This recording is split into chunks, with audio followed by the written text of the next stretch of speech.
आज मैं आपको एक और सच्ची घटना पर आधारित कहानी सुनाता हूँ। यह कहानी है झारखंड। यह घटना है 2015 की। स्थान झारखंड का एक आदिवासी इलाका है जहाँ आज भी तंत्र मंत्र को हल्के में नहीं लिया जाता। यहाँ के लोग मानते हैं कि रात का तंत्र दिखता है, दोपहर का तंत्र असर करता है। एक सामान्य सा आदमी गांव में रहता था, सुरेश महतो। उम्र करीब 40 साल, सीधा साधा खेतिहार मजदूर। उसकी ज़िंदगी में कोई दुश्मन नहीं था, लेकिन एक चीज़ थी, ज़मीन का विवाद। उसी ज़मीन को लेकर गांव का ही एक आदमी एक तांत्रिक के पास गया।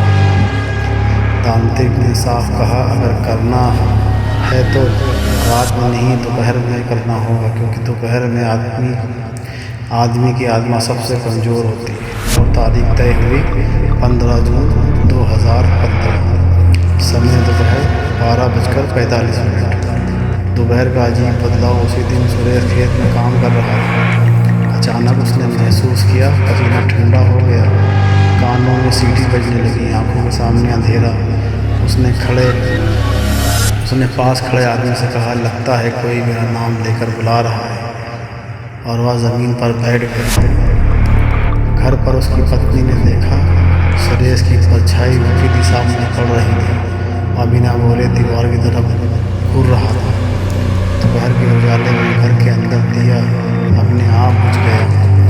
उसी समय सुरेश के मुंह से आवाज़ निकली, लेकिन वह उसकी आवाज़ नहीं थी। जिसका हक नहीं वो बचेगा नहीं।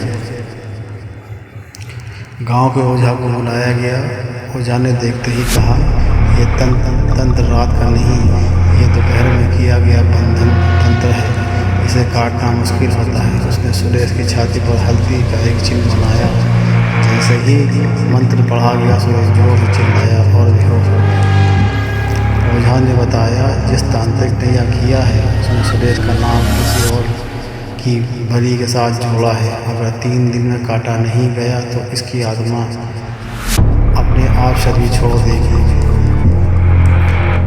तीसरे दिन ठीक 12:40 सुरेश की सांस तेज होने लगी। उसने आखिरी बार कहा, अब बुलावा आ गया है। और दोपहर 12:45 उसकी मौत हो गई।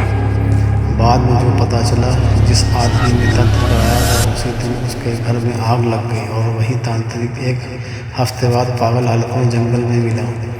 गांव वालों का आखिरी वाक्य आज भी गांव में कहा जाता है, रात का तंत्र डराता है और दोपहर का तंत्र मार देता है।